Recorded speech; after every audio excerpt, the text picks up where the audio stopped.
Lui qui ne voyait que la ville bruyante et les immeubles de béton à Gentilly, il habite là une maison et il peut voir le lac d'Horta. Cette nature l'enchante et le remplit de bonheur. Nous sommes alors le 29 mars 1981. Il est environ 21 heures et il pleut abondamment. André, qui vient de jouer au foot, est en chemin vers la maison. Il voit dans la nuit des lumières au loin. Il pense tout d'abord que ce sont des phares de voiture. Mais les lumières s'approchent. Il en distingue 3, une blanche, une bleue et une verte. Il se rend compte alors que ce qui est en train de se produire n'est pas normal. Les lumières commencent à tourbillonner autour de lui, et alors qu'il pleut beaucoup, elles se figent devant lui et André ne ressent plus aucune goutte de pluie tomber sur lui. Il se rend compte que dans ces halos de lumière se trouvent des personnes. L'être de la lumière bleue va alors lui parler. Elle lui dit en français « Tu es André ?» Puis, l'individu dans la lumière verte va également se mettre à parler et va lui délivrer plusieurs messages. Ce n'est que bien plus tard qu'il apprendra que l'apparition qui se trouve dans le halo vert est en fait Saint Philibert. Finalement, la lumière blanche s'approche alors de lui. Il reconnaît tout de suite l'homme vêtu de blanc qui se tient au sein de ce halo. Il s'agit du Christ. André en a la certitude. Et Jésus prononce alors ces paroles. « Alba, je t'ai choisi pour vaincre, et tu vaincras. » André est étonné d'être appelé Alba. Il apprendra par la suite que ce mot signifie aube, c'est-à-dire l'annonce de l'arrivée du soleil. André va alors vivre un phénomène encore plus extraordinaire. Il voit une nuée et se sent comme absorbé par celle-ci. Il quitte la place du village. Il a l'impression de ressentir des petits impacts sur tout son corps comme des petits grains de sable. André ne sait plus où il est. Tout est noir autour de lui. Et il voit au loin une lueur, comme si il était dans un tunnel et qu'il voyait la sortie. Il tente de s'y rendre, mais il ne peut pas vraiment avancer et se sent tourbillonner. Il a alors la vision de Satan. Celui-ci le regarde avec une telle haine qu'André est glacé d'effroi. L'ange déchu finit par lui jeter une pierre qui va le toucher au front. André saigne. Sans trop savoir comment, André approche de la lumière qui semble être au bout du tunnel. Et là, il entend un bruit de foule qui crie. Tout est très confus, mais il distingue un homme qui lui tend la main. André, comme un réflexe, approche lui aussi sa main afin de le saluer. Il entend alors un coup de feu et sent une douleur fulgurante traverser sa main, comme si elle avait été percée. Puis André se retrouve dans le noir total. Il est alors pris de panique car la douleur est insoutenable et le noir terrifiant. Mais vous allez voir que ce qu'a vécu André a un lien direct avec la tentative d'assassinat contre Jean-Paul II qui aura lieu quelques jours plus tard, le 13 mai 1981. André souffre terriblement. Il est dans l'obscurité et complètement affolé. Il sent alors la main de la Sainte Vierge qui vient le secourir afin de l'extraire de ce lieu. Il se retrouve sur la place d'Alzo di Pella et voit devant lui à nouveau les 3 lumières. Saint Philibert va alors lui délivrer plusieurs messages. Je ne vous les citerai pas tous pour l'instant, mais en voici 2. Tu vivras le temps du couronnement. Tu vivras le temps où les gens mangeront leur chair pour survivre. Il te faudra alors être fort pour les sortir des remords. Saint Philibert lui montre aussi un bouclier sur lequel se trouve une pierre. Il la donne à André en lui demandant d'écrire les lettres N-I-A avec son sang. Nous reparlerons du sens de cet acronyme qu'André ne comprendra que des années plus tard. Saint Philibert lui délivre aussi une prière à réciter tous les 29 mars. Par ton sang, par ta foi, tu serviras la croix. Le Christ lui fera aussi plusieurs déclarations dont certaines sont encore secrètes. Mais en voici une, très significative. Je ferai de toi un roi de paix. Tu n'es pas là pour juger, mais pour agir.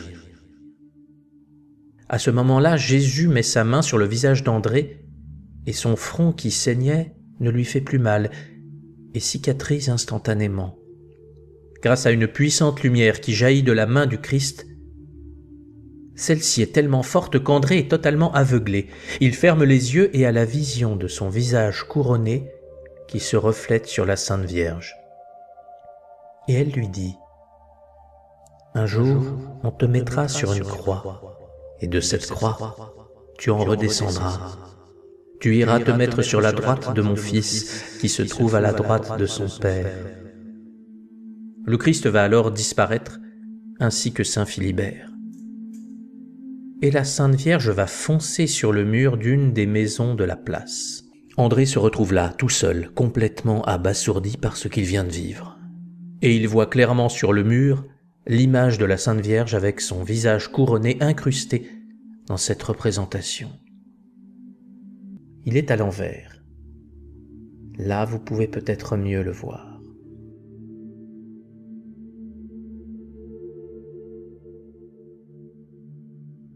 Salut André. Bonjour Néo, ça va? Tu vas bien?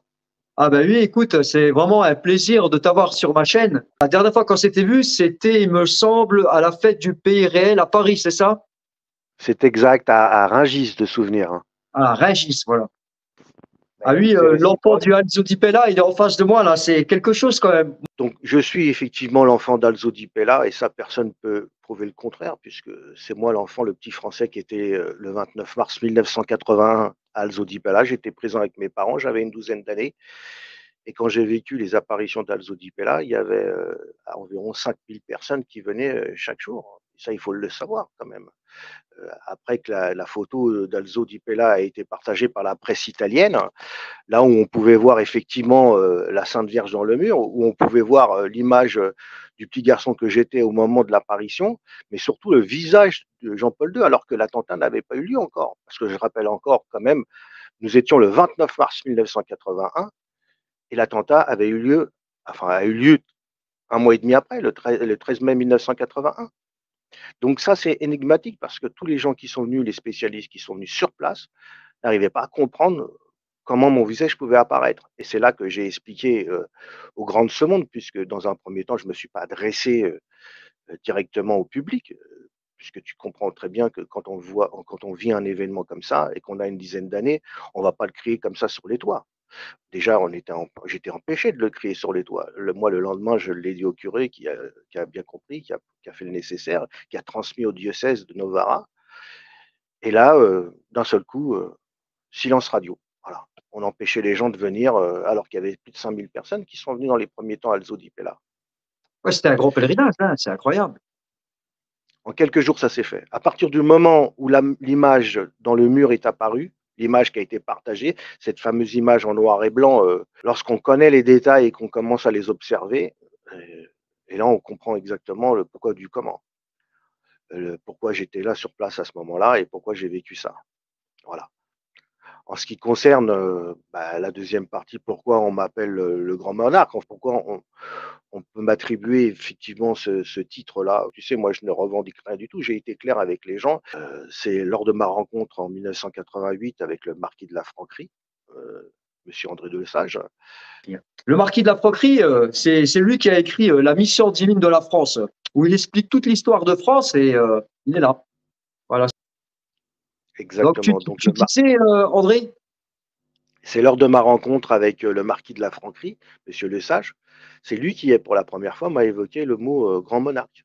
Pour moi, c'était du charabia. Je vais te le dire comme je le pense, hein, que tes auditeurs comprennent. Moi, j'étais un adolescent à l'époque. Enfin, j'étais un peu plus âgé. C'était en 1988.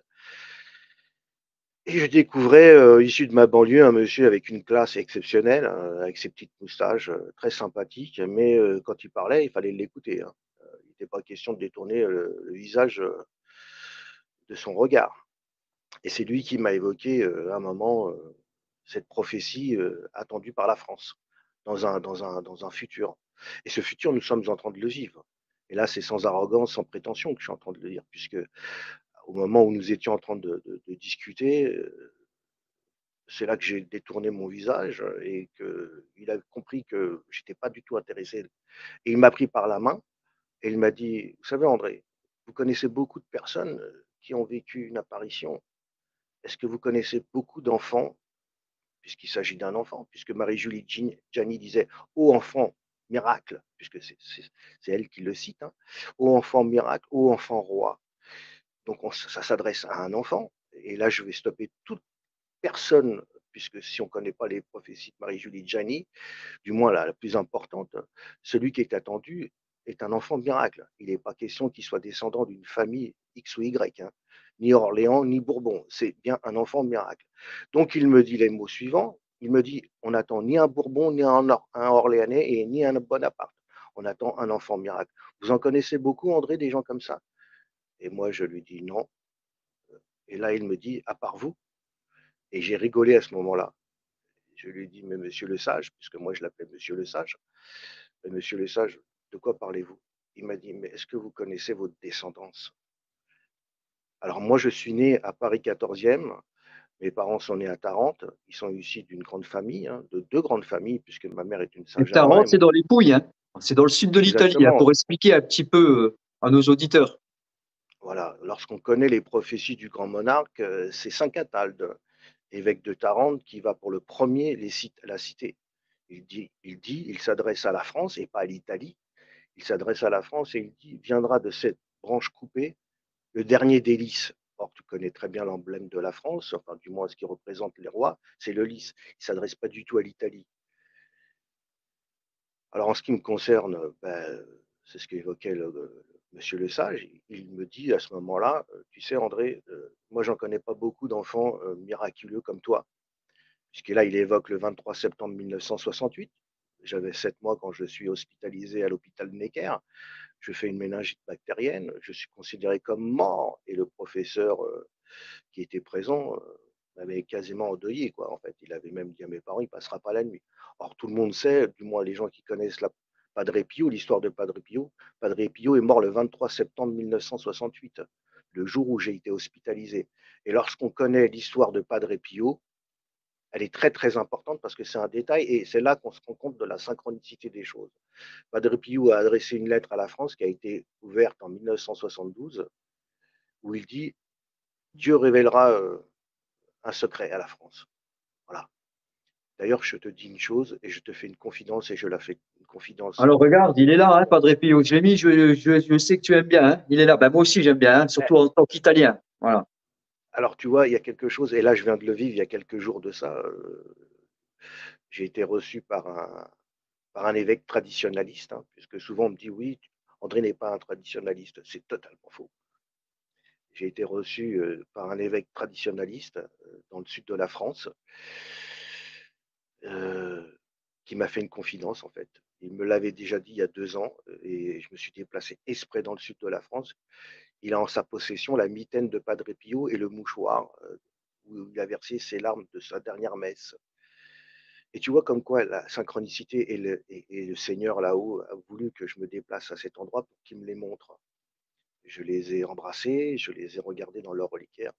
Et il m'a dit une parole très très importante. Cet évêque, il m'a dit, il faudra penser à la transmission, André. Alors j'ai compris par ces quelques mots que peut-être il voudra me transmettre cette relique de Padre Pio, qui n'est pas dans un musée, qui n'est pas à San Giovanni Rotonde, mais qui est bien en France. Comprenez-le bien. Il faut vraiment que les gens le sachent, parce que ça, c'est un secret gardé jalousement par cet évêque. La relique de Padre Pio est en France. On est sous la protection de Padre Pio en France. Donc moi, j'ai vécu ce qui était le 23 septembre, puisque le professeur Royer, puisqu'il s'agissait du professeur Royer du secteur pédiatrique de l'hôpital Necker, il a dit cet enfant est miraculé. Et donc pour revenir à Monsieur Lesage, il a dit tu connais beaucoup d'enfants miraculés, tu connais beaucoup d'enfants qui ont vécu ce que tu as vécu, avec des preuves.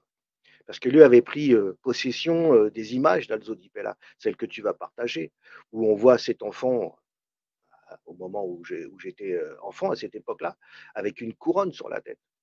Il n'y a aucune image, et là c'est sans prétention, et c'est pas arrogant ce que je vais dire, même si ça peut paraître aux oreilles de certaines personnes, il n'y a aucune image au monde, je dis bien au monde, telle qu'Alzo Di Pella, aujourd'hui, pour démontrer la véracité de ce qui s'est passé à Alzo Di Pella. Il n'y a aucune image. On parle toujours de Guadeloupe, on parle beaucoup d'événements, mais Alzo Di Pella a été caché pour que la mission s'accomplisse. Et c'est ça que Monsieur Le Sage l'avait bien compris. Déjà parce qu'il était un connaisseur, mais exceptionnel de la chrétienté. Et avant qu'on se quitte la première fois, puisqu'on s'est vu 2 fois, il m'a dit, tu sais André, moi je ne suis pas franc-maçon, je suis même contre les francs-maçons. Voilà la dernière phrase qu'il m'a dit le jour où on s'est rencontrés. Ça voulait dire qu'il était de mon côté quelque part, tu comprends? Oui, parce Voilà. qu'on sait que la France, quand même, bon, ben, elle est quand même dirigée par la franc-maçonnerie, hein. Voilà, faut pas se le cacher, hein. Toi, tu as rencontré François Mitterrand. Bon, ben, lui, c'était quelqu'un qui appartenait à la franc-maçonnerie, François Mitterrand, hein. Il était même haut Oui, mais placé. tu sais, si c'était seulement la France, j'ai envie de dire, mais c'est le monde entier qui est comme ça. Oui, oui, Ils ont mais tissé, ils ont tissé. comme le combat, il se joue en France, hein, le combat, c'est vraiment en France qui se joue, parce que c'est la fille aînée de l'Église. Oui, alors, et là, pour revenir à Monsieur Le Sage, il m'avait dit aussi quelque chose d'important, que j'ai déjà dit à plusieurs reprises. Il disait il fallait être un enfant français en Italie pour pouvoir défendre l'Italie et la France à la fois. Donc moi, on connaît mes origines, elles sont italo-normandes, hein, puisque mes ancêtres, c'est les Tancrède d'Hauteville, puisque je suis de cette lignée. Elle est plus bleu que le bleu du ciel, puisque mes parents sont nés à Tarente, ma maman est une Saint-Germain, et j'ai la chance, du mariage de mon grand-père et de ma grand-mère, qui s'est mariée avec une Catapano. Lorsqu'on connaît l'histoire des Hauteville-Tancrède, on sait qu'une partie de la famille se trouve à Coutances, à côté de Coutances, hein, à Hauteville. Et puis l'autre partie est enterrée dans les Pouilles. En ce qui concerne Bohémond de Tarente, puisque moi je suis de la descendance de Simon de Tarente, qui était son petit filleul, hein, on va le dire comme ça. Il est enterré à Canosa di Puglia, à côté de Bari, et il est sur les terres de ma grand-mère, en fait. Il est enterré, son mausolée est via Catapano. Pour revenir à cette prophétie de Saint Catal, que tout le monde peut consulter, puisqu'elle est encore une fois disponible. Et quand Saint Catal est arrivé, il a eu cette vision et ce message prophétique. C'était le premier. C'est comme ça que me l'avait dit Monsieur Le Sage. Donc pour revenir à Monsieur Le Sage, et il m'avait dit donc ce jour-là, tu connais beaucoup d'enfants qui ont vécu ça. Donc inutile, tu peux pas aller contre ton destin. Et cette phrase, si tu savais combien de fois j'ai pu l'entendre de ne pas aller contre mon destin, mais je l'ai entendu des dizaines et des dizaines de fois. Mais c'est surtout Jean-Paul II qui me l'a cité à 2 reprises, puisque j'ai eu la chance de rencontrer Jean-Paul II à Paray-le-Monial la première fois, et puis la deuxième fois à Saint-Étienne-du-Mont lors des JMJ en France. Voilà. Je suis lié aussi par rapport à Jean-Paul II, parce que c'est quelqu'un que j'aimais beaucoup, Jean-Paul II. Quoi qu'on dise, quoi qu'on fasse, Jean-Paul II, pour ce que je sais, moi personnellement, et ce qui m'avait été dit par Joachim Navarro, puisque je le cite souvent, puisque à cette époque, c'était son porte-parole, on va le dire comme ça, il disait qu'il m'aimait beaucoup, qu'il avait beaucoup d'affection envers moi. Et il avait utilisé cette phrase qui a fait le tour du monde et qui est en rapport avec Alzo Di Pella, une main tirée, une main à sauver. Nous, tous les deux, face à face, on s'est regardés parce que tu sais, ce qui était très important chez Jean-Paul II, c'était son regard, ce regard qu'on a croisé et que j'ai croisé à 2 reprises. Je ne parle pas de cette première fois à Alzo Di Pella parce que là, je l'ai vu agonisant. Je l'ai vu agonisant et quand j'ai mis ma main, pour ceux qui connaissent mon histoire, j'avais la main en sang. Alors qu'on ne me demande pas comment, encore aujourd'hui, j'ai réussi à faire ça. C'est pas moi qui ai réussi, c'est le divin. C'est pour ça que C'est c'est la là que Sainte les Vierge gens qui t'a doivent. utilisé, en fait. C'est ça? Exactement. Et c'est pour ça que c'est très très important ce que je dis. Mais les gens ne prennent pas en considération ça, alors qu'elle a laissé toutes les preuves à Alzo Di Pella. Ils ont laissé, je dis ils ont, puisque ce jour-là, le Christ qui était présent, Saint Philibert et la Vierge, elle a laissé cette empreinte dans le mur où l'on peut voir tout. Ce n'est pas moi, enfant, en 1981, qui a gravé ça dans un mur pour venir vous le raconter plus de 40 ans après. Ça n'a aucun sens. Ça, c'est des gens qui ont prouvé, qui ont essayé de faire ça, mais ils ont échoué. Ils ont échoué. Et c'est pour ça que j'ai eu l'occasion de rencontrer les gens de ce monde. Vois-tu, quand je raconte mon histoire et les gens que j'ai rencontrés, parce que je ne dis pas tous les gens que j'ai rencontrés, je dis les plus importants à mes yeux et qui ont pris un sens. Quand je parle de Mandela, sais-tu combien de personnes m'ont dénigré parce que ils m'ont dit mais André n'a jamais rencontré Mandela. Mandela est mort en prison. Alors que Mandela est bienvenu dans ma ville natale, à Arcueil. N'importe qui peut aller sur Internet et contrôler, puisqu'elles y sont depuis un certain temps, toutes les vidéos d'Arcueil où il est présent, où il rend hommage à Dulcie September. Voilà, donc je n'ai rien inventé. C'est la réalité, c'était la synchronicité des choses. Et quand il est venu à Arcueil, avant qu'il vienne à Arcueil, avant qu'il arrive à Arcueil, on s'est rencontrés. Et les mots suivants qu'il m'a dit, qui sont encore ancrés au fond de mon cœur et surtout dans mon cerveau, il m'a dit les mots suivants: André, c'est parce que tu dis la vérité qu'on te mettra en prison. Lui, il savait ce que ça voulait dire de dire la vérité. Tu sais, lorsque le Christ a dit la vérité, tu sais ce qui lui est arrivé. On l'a fouetté, on l'a maltraité, on l'a humilié, puis on l'a emmené devant une croix. Mandela, pour avoir dit la vérité, ben, il a fait 26 ans, 27 ans de prison. Alors je m'attends toujours au pire, bien évidemment, mais comment ne pas dire la vérité? Nous sommes dans une société aujourd'hui où tout est fait pour détruire la chrétienté. C'est évident, ça saute aux yeux, n'est-ce pas? Lorsqu'on parle et qu'on évoque la France et qu'on dit que la France est la fille aînée de l'Église, elle est plus que l'aînée, elle est plus que l'aînée de l'Église. Elle est le baromètre de l'Église. C'est de la France que va tout ressurgir. Et ça, le comte de Paris que j'ai eu l'occasion de rencontrer et avec qui j'ai partagé tellement de choses pendant des années, il le savait très bien. Lui était un prétendant au trône de France. Mais lui me l'a dit dans les yeux, comme je suis en train de te parler et comme je suis en train de le dire devant tous tes auditeurs. Il me l'a dit. André, celui qui est attendu, n'est ni un Orléanais,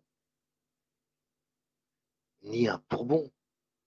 C'est une personne comme toi qui est attendue.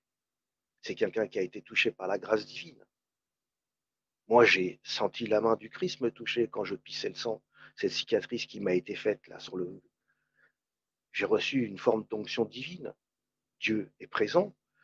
Le Christ a ressuscité. Même si en Israël, on ne veut pas l'accepter. Le Messie est déjà là. Il est omniprésent. Il a ressuscité. Le Christ a ressuscité puisque moi, je l'ai vu. Je suis pas là pour faire la propagande de X ou Y. Je suis pas là pour vendre un programme chrétien, catholique. Je l'ai vu de mes propres yeux. J'en suis un témoin vivant. Je suis un témoin vivant de cette scène. Tu comprends mon acharnement? C'est plus qu'un acharnement. Il est vrai que des fois, je suis fatigué de devoir me justifier constamment, constamment, constamment, au péril de ma vie, parce que les gens ne comprennent pas ça. C'est un péril. C'est un péril pour moi, pour ma famille, pour mes proches. Et comme je dis toujours à mon entourage, c'est une obligation. Moi, je suis venu pour vaincre et je vaincrai, quoi qu'il arrive. Et si on doit me tuer, ben, qu'on me tue. Mais Voilà. quand tu as rencontré le pape Jean-Paul II, il me semble qu'il t'a parlé que tu avais un destin. Oui, c'était. Alors, cette rencontre, elle est exceptionnelle, elle est gravée dans ma mémoire. Il n'y a pas un jour où j'y pense pas. Lorsque je suis allé pour la première fois à Paray-le-Monial, c'était lors de sa visite à Paray-le-Monial, on m'avait fait rentrer dans la petite sacristie, là, où j'attendais gentiment, on va le dire comme ça. Je raconte toujours cette scène parce que je pense que si un jour, peut-être pas de mon vivant, mais le jour où je fermerai les yeux et qu'elle est mise en scène au cinéma, les gens comprendront mieux. Mais je vais quand même vous la raconter, cette scène, ce moment unique dans ma vie. Je suis rentré dans cette sacristie et là, le père Patrick de Saint-Germain, qui était la personne qui s'occupait de cet endroit, on va le dire comme ça pour que les gens comprennent, il m'a reçu dans un premier temps comme le plus simplement du monde et il m'a dit ça doit être très important pour que le Saint-Père te prenne à l'écart. Et moi, je ne parlais pas, je ne disais rien, je hochais la tête, je disais oui, oui. Et là, il m'a briefé, il m'a dit voilà, quand le Saint-Père il rentre, il faut que tu t'agenouilles, il y a tout un protocole, il faut que tu embrasses sa bague, il faut que tu écoutes, tu dois dire. Mais lui, il était loin d'imaginer ce qu'il allait vivre, ce qui l'a totalement bouleversé. Et quand il est rentré dans cette pièce, le Saint-Père, il pensait que que Patrick de Saint-Germain, le prêtre, était sorti de la pièce, mais en fait, il était resté dans l'angle derrière la porte. Et il a vécu toute cette scène où le Saint-Père s'est agenouillé devant moi. Et là, il m'a dit les mots suivants. Il m'a dit, alors tu es bien là. Et moi, je lui ai dit tout de suite, mais qu'est-ce qui s'est passé, Alzo? Parce que je l'ai vu, Alzo. Et lui m'a vu. Tu sais, Internet, c'est un fléau, mais c'est aussi quelque chose qui nous permet de pouvoir aller vérifier beaucoup de choses. Lorsque Jean-Paul II a pris les balles qu'il a pris dans l'abdomen, il était emmené à la clinique Gemelli et le chirurgien qui a relevé la balle a dit il s'est passé quelque chose que lui-même ne comprenait pas, tous les chirurgiens présents, les médecins n'arrivaient pas à comprendre. Déjà, la première chose, c'est que il était prévu, et là je te parle en connaissance de cause puisqu'on me l'a dit, c'est Joachim Navarro qui me l'a dit. On avait prévu depuis longue date du sang pour le Saint-Père. Or, ce sang-là, on n'arrivait pas à le trouver. Impossible. Et il perdait beaucoup de sang, beaucoup de sang. Et quand ils ont extrait la balle, cette fameuse balle qui se trouve dans la couronne de Fatima, parce que ça, il faut le savoir, elle était intacte. Et elle a fait surtout une trajectoire avec des courbes qui n'existent pas. Tu sais, quand on tire, la balle ne fait pas des zigzags. Elle va directement là où elle doit aller. Et cette balle s'est arrêtée directement à l'orte, avant de rentrer à l'orte. Donc, il s'est passé quelque chose et ça, le chirurgien l'a compris. Quand il était sur son lit de la clinique Gemelli, le Saint-Père, il a voulu, la première chose, ouvrir ce qu'on appelle le fameux troisième secret de Fatima. Il voulait lire, il voulait en prendre connaissance. Et ça, c'était très important pour lui. Parce que lui m'avait vu. Il avait vu le visage de ce petit ange, puisque c'est comme ça qu'il m'avait considéré. D'ailleurs, c'est ce qu'il m'a dit à Paris Le Monial. Il m'a dit, je pensais que c'était un ange, mais tu es là, tu es bien là. Et c'est là que je lui ai demandé qu'est-ce qui s'était passé. Ça peut paraître surréaliste ce que je suis en train de vous dire, mais c'est la stricte vérité. J'étais en face de la personne que j'avais vue se prendre une balle. Et c'est toujours émouvant. Et donc, pour revenir à Patrick de Saint-Germain, il était là dans l'enfant de la pièce et il était en train de regarder. Et il était complètement perdu. Son visage était devenu d'un blanc. Je crois que ça a bouleversé sa vie, d'ailleurs. C'est ce qui s'est passé. Et le plus spectaculaire de tout ça, je vais vous raconter quelque chose que je ne devrais pas vous le dire, mais je vais le dire parce que je sais qu'il va bientôt le dire. C'est le prêtre que j'ai rencontré ici à Nevers, puisque tu sais, et tout le monde sait que je vis ici, tout proche de Bernadette Soubirous. Il y a moins d'un an, j'ai un prêtre qui m'a écrit et qui m'a envoyé un message. Il me dit, il y a un an, le jour de Pâques, André, j'ai vécu quelque chose d'extraordinaire. Je dois vous le raconter, mais je dois surtout vous rencontrer. Et il m'évoque dans sa lettre qu'il a vécu quelque chose de très fort, une apparition. Et lorsqu'il vient à Nevers, à Chasteté, où se trouve le corps de Sainte Bernadette, il m'avoue, il me dit, je suis le cousin de Patrick de Saint-Germain. Je suis aussi prêtre. Je connais votre histoire. Et là, je suis tombé en larmes. Parce que vous voyez, le simple fait de vous l'évoquer, c'est quelque chose de très fort pour moi. Je lui dis, ah bon? Il me dit, oui, je sais qui vous êtes. Je sais qui vous êtes. Ce prêtre est toujours vivant. Il m'avait proposé d'aller rencontrer Pape François le 23 septembre dernier. Ça ne s'est pas fait. Je ne vais pas l'évoquer ici parce que c'est assez compliqué puisque notre cher président Mais quand il était fait. venu à Marseille, il me semble, non? Voilà. Et pour les gens qui ne savent pas, il a choisi le 23 septembre, encore la même date, celle de Padre Pio, celle où j'ai été admis aux urgences, reconnu mort et miraculé à l'âge de 7 mois à l'hôpital Necker. Le pape François avait choisi le 23 septembre. Il l'a dit ouvertement, il a dit, je ne viens pas en France, je vais à Marseille. Et à ce moment-là, il voulait faire ce qu'on appelle une rencontre méditerranéenne qui n'est pas du tout, puisqu'elle est devenue plus une rencontre électorale, présidentielle, tout ce qu'on veut. Mais donc je n'ai pas pu aller à Marseille et c'est ce prêtre qui a tout organisé pour que je puisse assister à cet entretien qui ne s'est pas fait. Voilà. Parce que j'avais beaucoup de choses à dire au pape François. J'ai des vérités à dire parce que je sais beaucoup de choses, beaucoup de choses que les gens ne savent pas, qu'on m'a appris, qu'on m'a enseigné, on va le dire comme ça. tu en tires quoi de tout ça? C'est quoi quelque part ta mission? Il y a un message aussi que tu as déchiffré, il me semble que c'était, NIA, non à l'intelligence artificielle.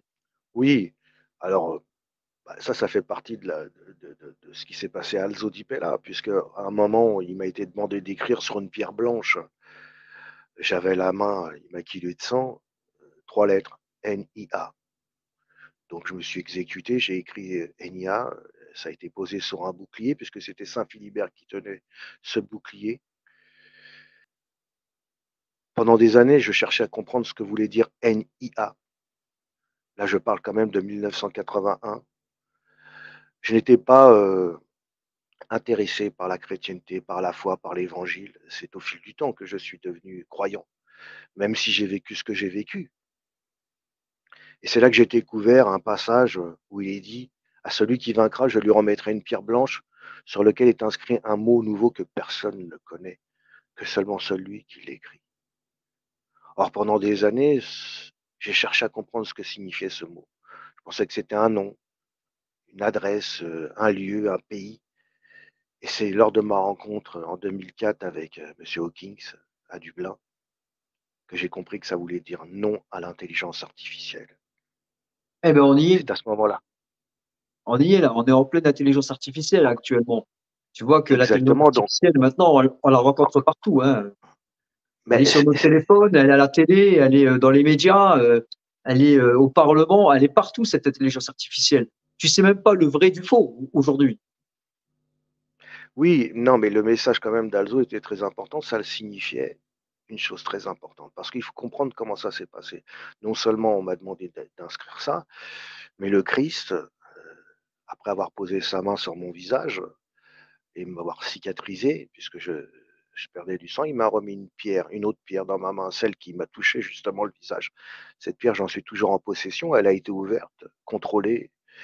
Et pour les gens qui l'ont vue, cette pierre, c'est très troublant, puisqu'on peut y voir le visage de Satan bavé. Or, c'est ce qui s'est passé ce soir-là.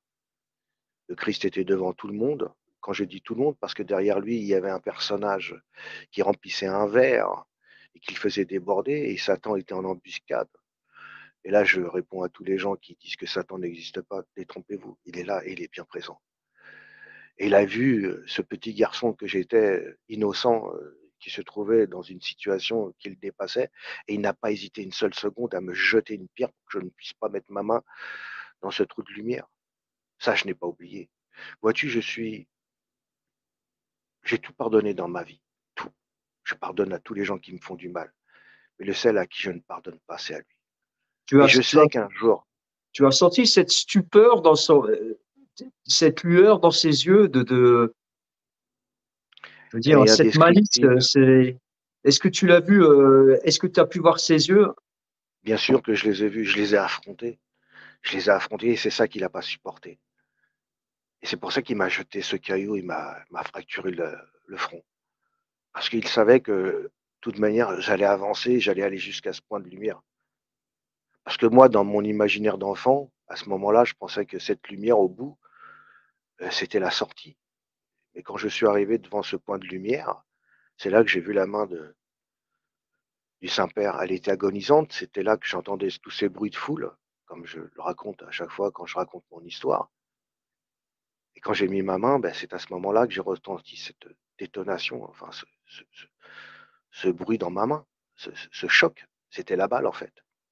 Je venais de dévier la balle grâce à la force divine, bien évidemment. C'est pour ça que Jean-Paul II a dit cette phrase, et c'est pas moi qui l'ai dit, c'est lui. Il a dit une main à tirer, une main à sauver.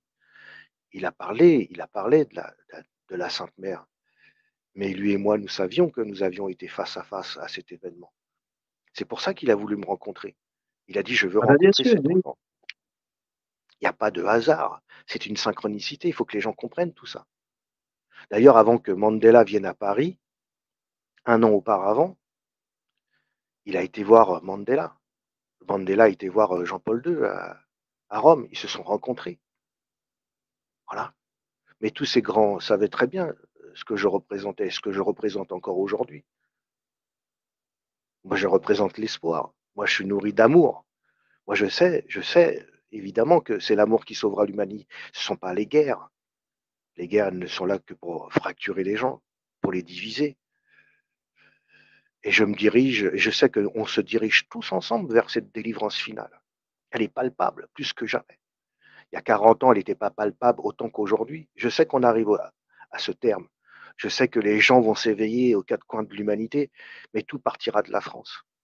Quand on évoque Israël, les grands raves bon, hein, ils savent très bien que la délivrance viendra de France. Ils le savent. Et ça, Monsieur Le Sage, le comte de Paris, François Mitterrand, Mandela et tous les gens que j'ai rencontrés l'ont bien compris. L'ont bien compris. Ils ont bien compris qu'un enfant n'avait pas tout imaginé il y a 40 ans, avec toutes les preuves qu'il a apportées, cet enfant, à ce moment-là. Et cet enfant, il est en train de vous parler aujourd'hui. C'est pour ça que je dis aux gens que je rencontre ici en France ou à l'étranger, comme je l'ai fait dernièrement, l'espoir est là. N'ayez pas peur. Ne vous laissez pas détacher de la foi. Croyez. Le Christ a ressuscité. Il est à côté de nous. Il est à nos côtés. Il va permettre aux musulmans de se reconvertir. Et là, c'est très important ce que je suis en train de vous dire. Parce que c'est annoncé aussi par le prophète. Quoi qu'on en dise, même s'il est écrit que Jésus est un prophète, non, Jésus n'est pas uniquement un prophète. Jésus est le Messie. C'est ça que craignent les gens qui nous dirigent et qui nous divisent. C'est notre union. C'est notre union. Et ils savent qu'elle va arriver. Ils ont tout fait et ils continueront tout pour nous diviser. Tout, tout, tout, tout. Et il y a plus de 40 ans, puisque c'était en 1981, il m'a été dit les mots suivants, puisqu'il ne m'a pas appelé André, il m'a appelé Alba. Le Seigneur m'a appelé Alba. Je ne savais même pas ce que signifiait le mot Alba. J'ai compris que Alba signifiait aube. Or, tu sais très bien, qu'est-ce qui se passe à l'aube? À l'aube, c'est le soleil qui se lève. C'est un nouveau monde, c'est un nouvel espoir, c'est une nouvelle journée. Or, on sait très bien que lorsque le soleil se lève, c'est la lumière qui se lève. Oui, c'est C'est la un combat lumière entre le qui bien et le dépasse mal. les ténèbres. Voilà, Exactement, c'est une image, hein, c'est la lumière qui gagne sur les ténèbres. Voilà. exactement. Et donc, il m'a dit les mots suivants. Il m'a dit, Alba, je t'ai choisi pour vaincre et tu vaincras. Je ferai de toi un roi de paix. Et c'est ça, c'est cette phrase-là que j'ai dit, que les gens ont dit, ah, ça y est, il se prend pour le grand monarque. Mais à aucun moment, je n'ai dit que j'étais le Non, grand mais toi, monarque. tu as juste traduit ce qu'on t'a dit, tout simplement. Après, c'est les gens qui font ou l'amalgame, ou alors qui te voient comme le nouveau monarque, et c'est leur droit aussi, je veux dire.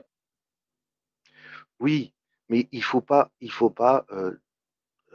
tout mélanger. Encore une fois, je vous ai évoqué, je vous ai expliqué qui, pour la première fois, m'a parlé du grand monarque. Je ne savais même pas ce que ça signifiait. Moi, j'ai jamais dit que j'étais le Messie. Je suis un enfant de la banlieue parisienne.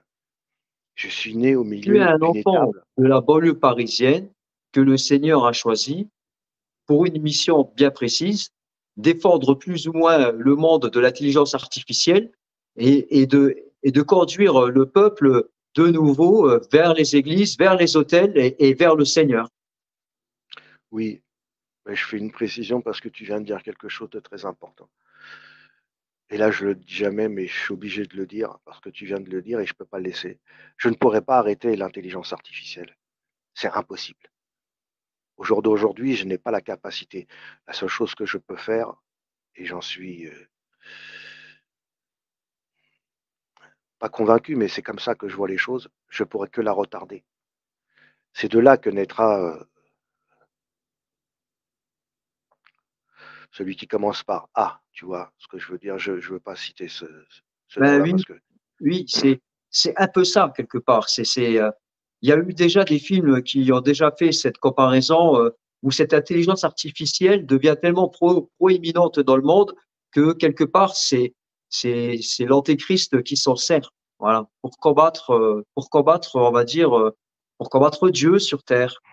C'est mais l'incarnation c'est pas du mal à travers l'intelligence artificielle. Même si l'intelligence artificielle, on l'utilise tous les jours. Euh, Par exemple, les aveugles, ça leur permet de voir, de déchiffrer, ça permet de lire les panneaux. Voilà, mais et c'est la connexion de toutes les informations mondiales dans un cerveau électronique, quelque part, ça devient l'antéchrist, quoi. Oui, alors, là où c'est dangereux, c'est quand c'est dans les mains de gens mal intentionnés. Et les gens qui sont mal intentionnés, ça ne manque pas. Non. Les Et gens, c'est même eux qui ont les meilleurs postes dans le monde, on va dire. voilà. Et malheureusement, nous qui sommes innocents, parce que nous sommes innocents à tout ça, on creuse notre propre tombe. C'est pour ça qu'il est important de s'unir. Et c'est ça leur crainte, c'est qu'on s'unisse et qu'on amène cette délivrance finale à travers le monde entier. Elle viendra de France, elle partira de France parce que il va se passer quelque chose en France que j'ai évoqué puisque on me l'a dit à Alzo Di Pella. Quand les gens n'auront plus rien à manger et qui vivront le pire, c'est là qu'ils comprendront que j'ai raison. Et là, peut-être cette vocation de guide qui m'a été attribuée, on va dire comme ça pour que les gens comprennent, sera plus facile à comprendre pour eux. Moi, je ne peux pas prétendre aller vivre à Versailles, m'attribuer un titre de roi. C'est pas du tout ce que je souhaite. Je suis quelqu'un de très simple pour les gens qui me comprennent, qui me connaissent. Je, je me nourris de sagesse et d'humilité. J'essaye d'être le plus simple et le plus humain vis-à-vis de mon prochain. Je peux pas demander aux gens de prendre les armes et d'aller se battre contre X ou Y. C'est pas possible. C'est pas dans mon, c'est pas dans mon âme, ça. Moi, je véhicule l'amour. Alors, je reviendrai sur un détail très important, puisque c'est fait partie de l'histoire de la France. Jeanne d'Arc, qui avait reçu avant moi des messages, elle n'est pas venue avec un bouquet de fleurs, elle est venue avec son épée. Mais vois-tu, Mike, elle n'a jamais utilisé son épée. Et là, je parle en connaissance de cause, puisque cette épée, je l'ai eue dans mes mains. Donc, je sais de quoi je parle. On m'a beaucoup reproché de ne pas parler souvent de cette épée, mais elle ne m'est pas attribuée à moi personnellement. Il m'a été dit les mots suivants, après toi en viendra un autre. Je sais qu'après moi en viendra un autre. Je n'ai pas la prétention d'être le dernier des rois de France et de continuer et de prétendre telle ou telle chose. Non, mon règne, il est déjà depuis 1980, puisque si tu partages ces images d'Alzo, les gens comprendront bien et ils regarderont bien sur la tête de l'enfant que j'étais.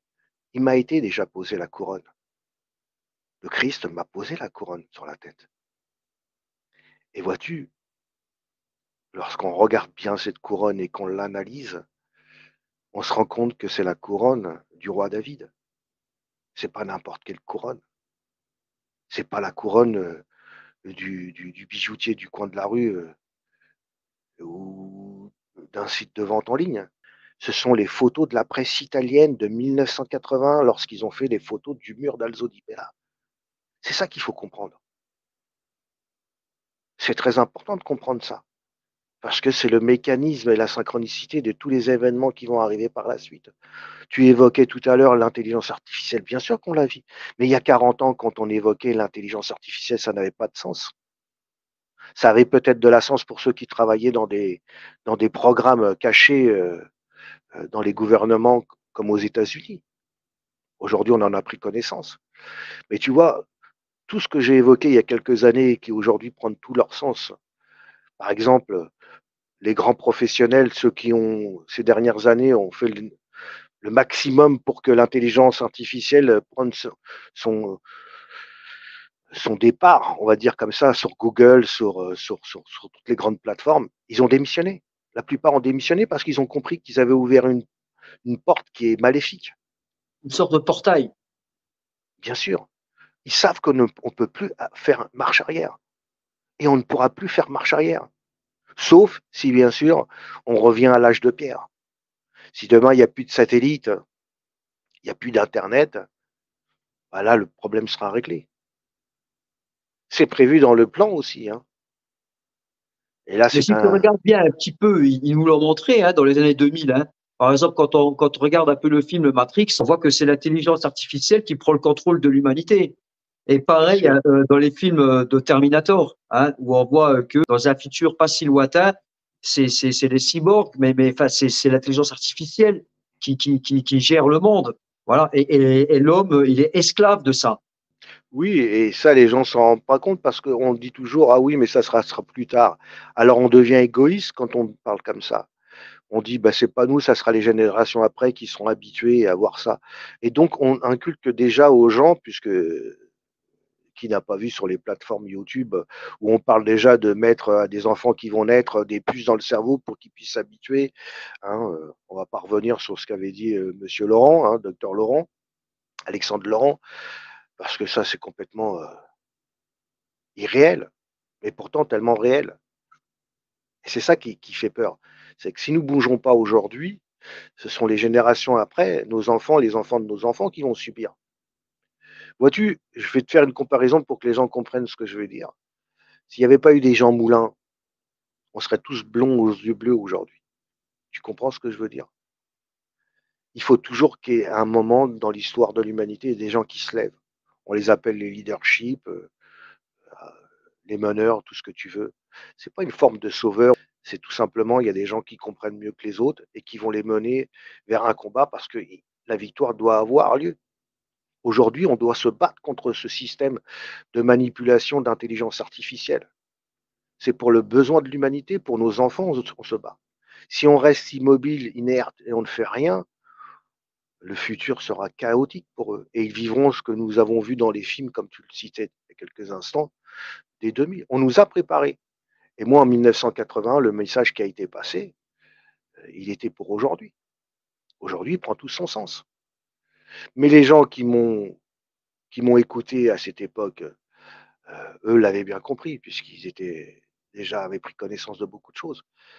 Lorsqu'on évoque ma rencontre avec Mitterrand, ça a été une rencontre terrible, terrible. Tu sais, face à cet homme-là, c'est quelque chose de très fort. Heureusement que mon côté enfant de banlieue a repris le dessus, parce que j'étais tétanisé hein, au moment où je l'ai rencontré. Euh, J'étais face à lui, et puis c'est parce qu'il a été très méchant et qu'il a eu des mots très forts avec moi que je me suis repris et que j'ai à deux doigts de lui mettre un coup de poing au visage. Et je me suis retenu.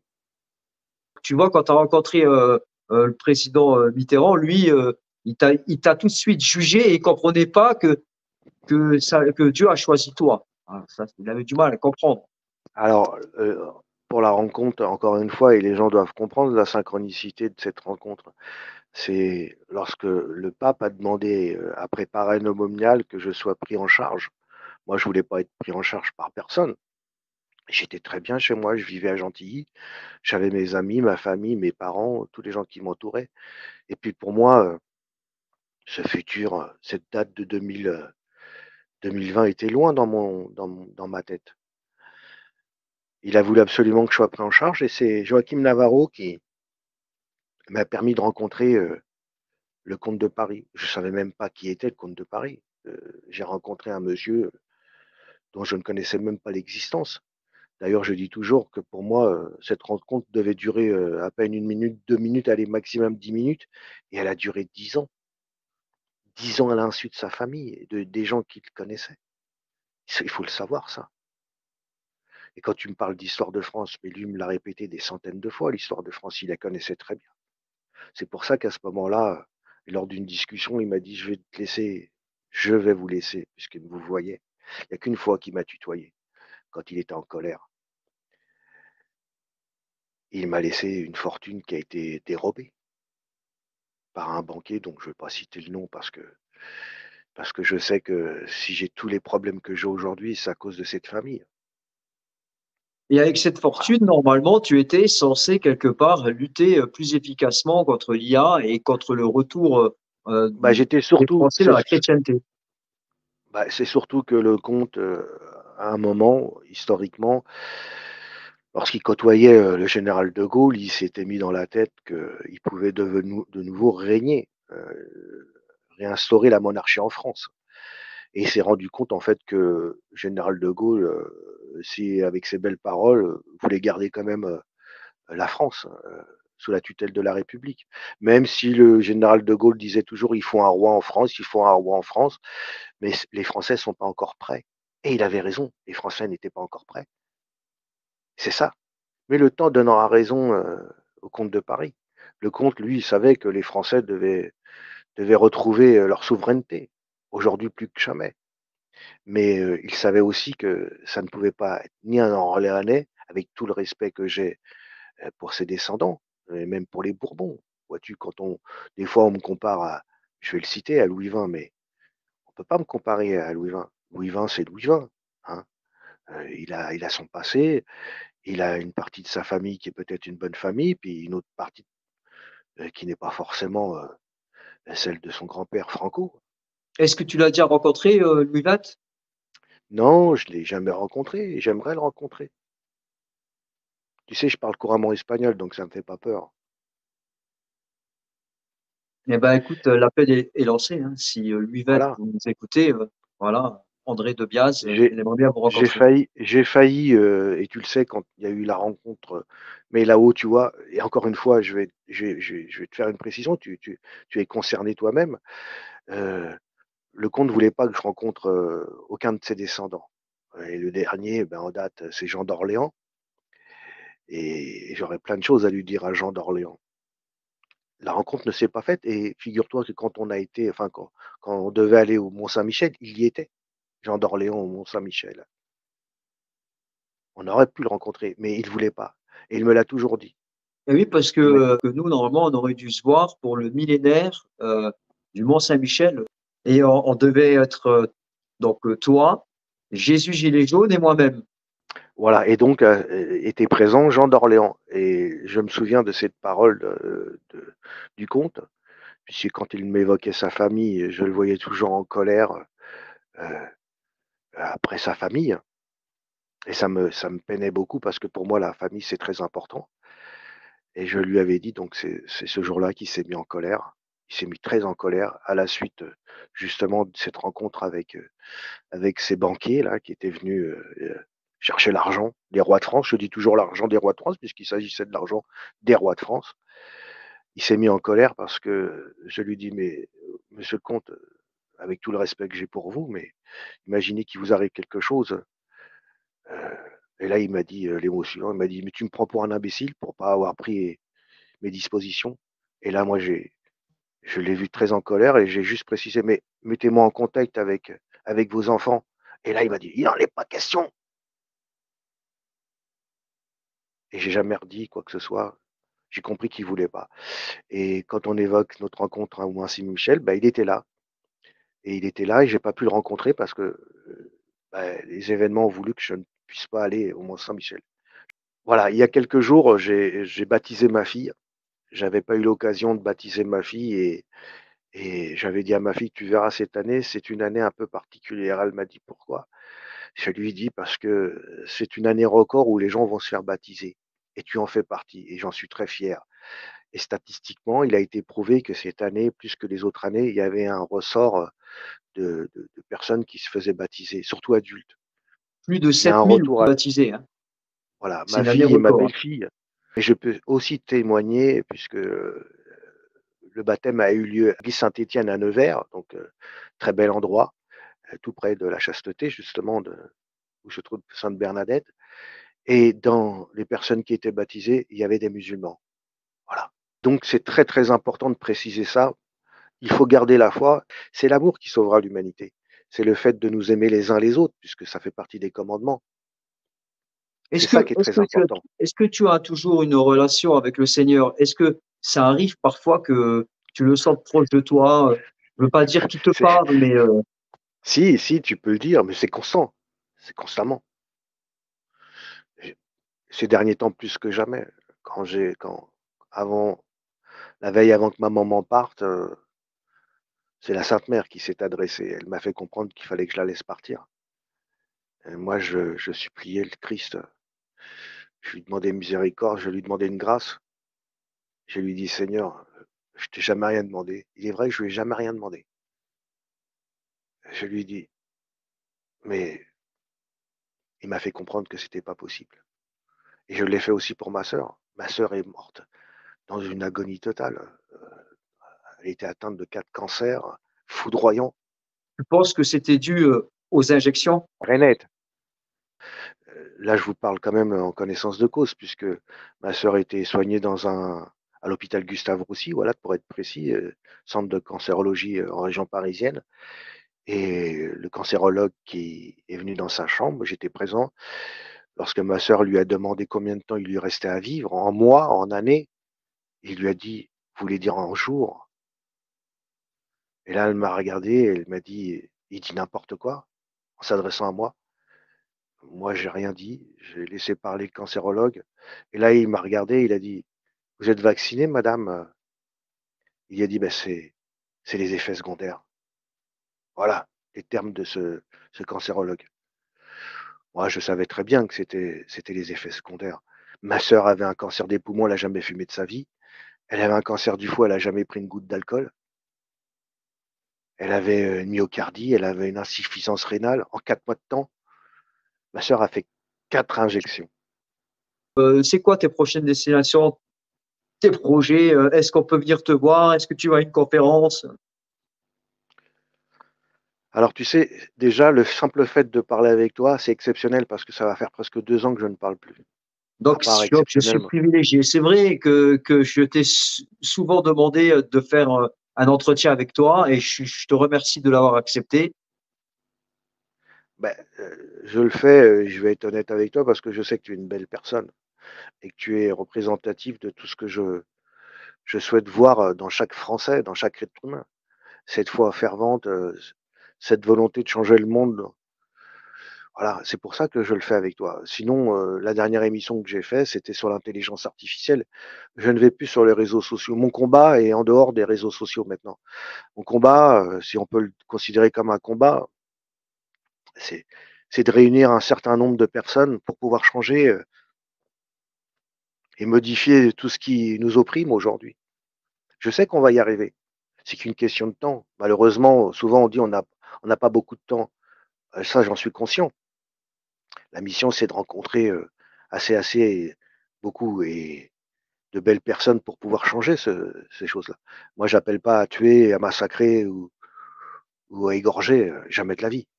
Je sais qu'on pourra changer avec les paroles, avec les actes de fraternité envers les gens qu'on rencontre. Vois-tu, ce qui est important, c'est toujours tendre la main à son prochain. Même s'il n'a pas la même couleur, même s'il n'a pas la même vision. Il faut toujours regarder le côté lumineux chez la personne. Parce que tu sais très bien qu'on a tous pécheurs. Moi, le premier.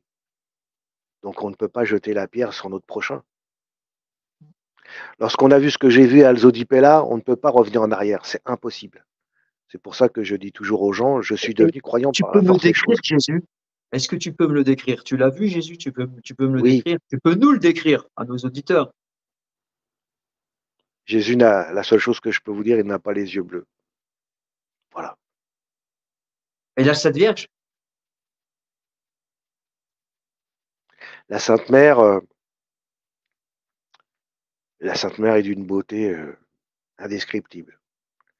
Peut-être parce que ce jour-là, elle était dans un faisceau de lumière qui lui faisait un regard. Elle est la maman de tout le monde, hein. D'ailleurs, c'est elle qui m'a extirpé lorsque j'étais au bout de ce point de lumière et que j'ai reçu la balle. C'est elle qui m'a sorti de la nuée. C'est le seul moment où j'explique à chaque fois que j'ai eu peur. Quand je suis rentré, que j'ai vu le Christ qui était devant moi, là, j'ai compris tout de suite que c'était le Christ et que j'ai avancé, que j'avançais et que je tourbillonnais et que je recevais des projectiles et que c'était. J'avais pas peur, j'étais guidé comme. Mais quand toutes les lumières et que la main la lumière, le puits s'est refermé, hein, pour que les gens comprennent ce que je suis en train de dire, et que je me suis retrouvé dans une obscurité indescriptible, là j'ai eu peur. Je rappelle quand même que j'avais une dizaine d'années et que c'est difficile pour un petit garçon. Voilà pourquoi à chaque fois, peut-être moins aujourd'hui parce que je sais que les événements avancent, mais quand j'ai commencé à raconter mon histoire, les larmes me submergeaient à chaque fois. Il faut comprendre tout ça. Et qu'est-ce qu'ils ont dit tes parents quand tu leur as raconté ça? Quand tu es rentré chez toi le soir ou, Il a dit, ils avaient la ma foi, tes maman, parents? C'était des gens qui croyaient en Dieu? oui, mais ma maman croyait, c'était pas des pratiquants, on va dire comme ça. Ils n'étaient pas pratiquants parce qu'ils étaient italiens avant tout. Ils venaient du sud de l'Italie. Dans le sud de l'Italie, on est croyants, mais c'était pas forcément pratiquant. Il allait pas tous les dimanches à l'église. Moi, je suis baptisé. Donc, si tu veux, la première chose que ma mère elle a fait et que n'importe quelle mère pourrait faire, c'est de me protéger en me disant: «Faut rien dire». Voilà. Alors j'ai rien dit, dans un premier temps et puis après j'ai été, guidé pour dire aux personnes que je rencontrais ce qui s'était passé. Mais voilà, il fallait rien dire. Il fallait se taire. Il fallait se taire parce que Jean-Paul II voulait qu'on se taise, ni plus ni moins. Lui savait beaucoup plus de choses que moi et pour me protéger, il voulait pas que je le dise. C'est ça que les gens doivent comprendre. Lorsqu'il a évoqué une main qui tire, une main qui sauve, il savait très bien de quoi il parlait. Il n'a pas Est-ce dit, que tu crois que l'humanité, là, actuellement, elle est dans un basculement? oui, il a commencé déjà le 8 avril 2022, ce basculement. Et là, on a été pendant une période dans l'obscurité, on commence à ressortir de l'obscurité. C'est palpable. Elle est très palpable. C'est qu'une question de mois, maximum de 2 3 ans. Mais Est-ce que je tu pense crois que plus la en moi. Russie a un rôle à jouer là-dedans?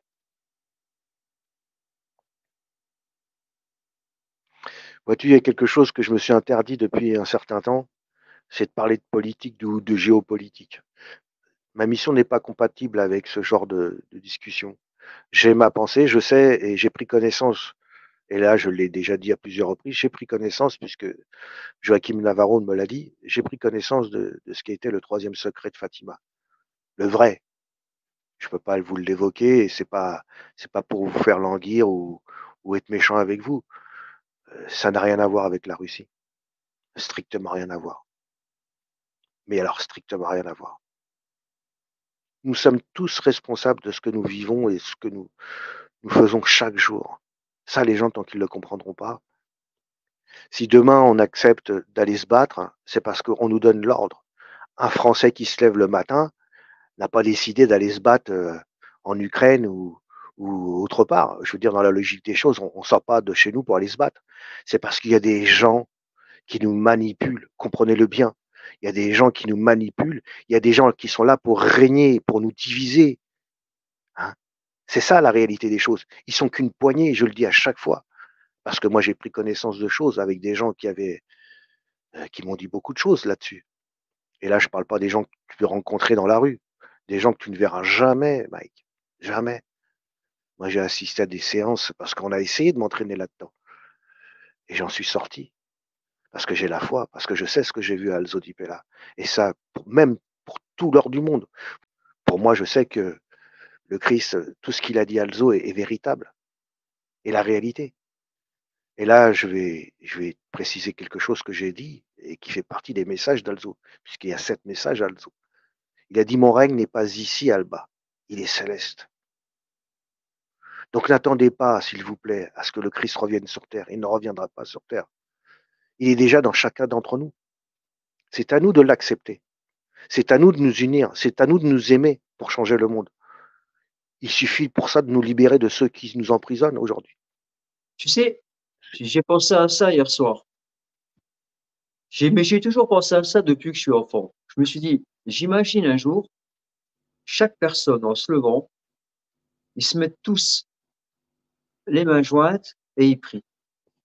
Mais toutes les personnes qui vivent dans ce monde, tu vois, le soldat, l'ouvrier, le maître d'hôtel, la caissière, enfin, tout le monde entier s'arrête à un moment donné et il se met à prier. Juste pour voir qu'est-ce qui se passe. Tu vois, je me suis toujours demandé si le monde entier se met à prier, je serais curieux de voir qu'est-ce qui se passe, quoi. La paix comme ça, d'un seul coup sur la terre, il y a tout qui s'arrête, tu vois. Les guerres, tout, les bandits, les voleurs, tout le monde, j'en suis sûr, ça serait le moment où Dieu déciderait de descendre sur terre, quoi, tu vois. Genre, ça y est, ils ont compris, quoi. Ils ont compris que la prière peut tout et, et que, voilà, c'est un moment, ça serait un moment unique. Mais c'est la personne qui le fait, tu vois. Mais il y a des gens qui ont tenté, mais tu sais, l'histoire l'a toujours démontré. Tous ceux qui ont été leadership, tous ceux qui ont voulu faire changer le monde ont été assassinés ou tués. C'est ça la grande crainte. Et c'est pour ça que les spécialistes, et je reviens encore là-dessus, les spécialistes savent que la délivrance viendra de France. Ils le savent tous. Que c'est ça la délivrance finale. C'est le fait de retourner vers Dieu avec un seul objectif, c'est d'être unis, s'aimer les uns les autres. C'est ça l'objectif que je me suis fixé moi personnellement. C'est d'unir les gens, peu importe leur couleur, leur confession, leur objectif. L'objectif, c'est le seul et unique chemin. C'est celui de Dieu. Après, que tu acceptes que l'autre ait des tatouages, des piercings, moi je suis pas là pour juger. D'ailleurs, c'est l'un des messages d'Alzo, puisque, encore une fois, je reviens parce que souvent on me dit c'est quoi ces messages? Alba, tu n'es pas là pour juger, tu es là pour agir. C'était ces mots. Je ferai de toi un roi de paix. C'est ça le message le plus important que je retiens aussi, Alzo. En fait, tous les messages sont importants. Mais pour revenir à ta question de tout à l'heure, quelle est ma mission? Ben, ma mission, c'est ça, c'est de réunir les gens. Moi, j'ai pas besoin de parti politique pour réunir les gens. C'est pour ça que je dis toujours, la politique n'est pas compatible avec ma mission. Même si je sais qu'on a besoin de gens pour nous diriger, c'est évident qu'on on peut pas diriger un pays sans hommes politiques à proprement dit, mais on peut se débarrasser de partis ou de gens qui viennent faire de l'argent et qui sont des carriéristes. Parce que dans la réalité des choses, et ça c'est pas un fake, ce sont des constats, tous les gens qui ont voulu présider, tous les gens qui font de la politique aujourd'hui, tu le sais très bien, les Français le savent très bien, ils ont tous des gamelles au cul, excuse-moi de me le dire comme ça, mais ils ont tous des procès. Ils ont tous fait des détournements de fonds. Ben, on a- Pour finir, parce que le temps s'écoule, hein, je voudrais te rappeler une chose qui est très importante. Lorsqu'on évoque le grand monarque ou on évoque les gens qui pourraient changer, souvent on dit que cette personne serait amenée à faire des miracles. Moi, j'ai pas la prétention de faire des miracles, mais je vais te rappeler, je vais te raconter une petite anecdote qui n'est pas si loin que ça. Il y a quelques années, j'assistais à une réunion où il y avait un certain nombre de personnes. Et à côté de moi s'est levée une femme et m'a dit: «Mais André, si tu es celui qui est attendu», hein, on va le dire comme ça. Alors elle l'a dit avec en voulant se moquer de moi, elle a dit: «Il y a bien quelque chose que tu dois faire, un miracle». Et moi je lui ai répondu: «Bah, je suis pas venu pour faire des miracles». Et là, une personne qui était au bout de la table, qui s'est levée, a dit: «Bah, tu vois, ce que tu viens de dire, c'est très important». En parlant à cette femme, il a dit: «André a fait des miracles et ce soir, on en a fait un sans qu'on s'en rende compte». Et elle a dit: «Ah bon, et lequel?»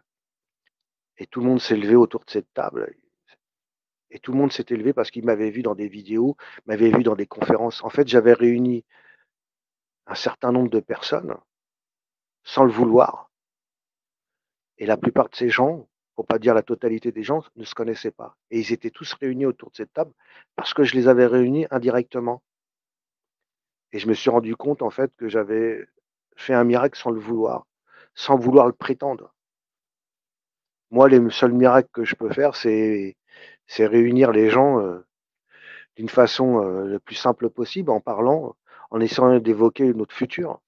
Parce que le plus important, c'est pas ce qui est passé, parce que ce qui est passé, on le sait. Ce que nous vivons au présent, nous le connaissons, mais c'est le futur qui est important. Qu'est-ce que nous voulons dans notre futur? Continuer à nous affronter, continuer à évoquer l'intelligence artificielle pour qu'elle, devienne une suprématie, qu'elle nous écrase? C'est de ce futur-là que je veux évoquer. C'est pour ça que je veux rassembler, ce nombre important de personnes. Alors, je n'ai pas la prétention d'être une personne énigmatique, un leadership, mais je le ferai, et si je dois le faire, avec toute la sagesse et l'humilité que j'ai au fond de moi. Voilà. Je suis pas venu en tant que leader politique, carriériste ou je ne sais quoi. Ça ne m'intéresse pas, ça. Voilà, Eh ben, tout écoute, ce que je pouvais te dire. André, voilà, en tout cas, moi, je te suis. Si tu as besoin de moi, je suis là. Voilà. Si un jour tu fais quelque chose et que tu as besoin de Néo Salva pour venir filmer ou pour des interviews, je serai présent. Il y aura peut-être quelque chose que tu dois filmer, c'est tout ce que j'ai évoqué tout à l'heure. C'est-à-dire que j'attends l'accord de cet évêque pour qu'il me confie la mitaine de Padre Pio. Et je voudrais faire au moins un petit tour de France dans des endroits bien précis où la foi est forte les gens puissent voir la mitaine de Padre Pio Et, voilà, et la ressentir, la toucher, ou comme je l'ai alors se ressenti. mettre. Voilà. Padre Voilà, Pio, qui est exactement. là, hein. Il est là, Padre J'espère que Pio. tu viendras filmer Ah ce ben, si moment-là. tu m'invites, je viens, hein, bien sûr. Bien sûr que je t'inviterai. J'attends l'accord et j'espère qu'il sera imminent. Eh ben, de toute façon, je le ferai savoir aussi sur mes pages, hein. Vous pouvez toujours me rejoindre, Néo Salva, sur Twitter, Telegram, Facebook. Je vous mettrai aussi en lien le Facebook de notre ami André de Biaz. Eh ben, écoute, André de Biaz, merci d'être venu dans notre studio de Néo Salva, hein, d'avoir accepté de prendre la parole dans le web de Néo. Et puis, je te dis à la prochaine, à bientôt. Donc, je suis disposé à venir t'aider, hein, à faire des vidéos pour toi. Et si tu en as vraiment besoin, je serai là. Mais avec grand plaisir. N'hésitez pas à vous abonner et à cliquer sur la cloche. Merci. Salut André. Merci.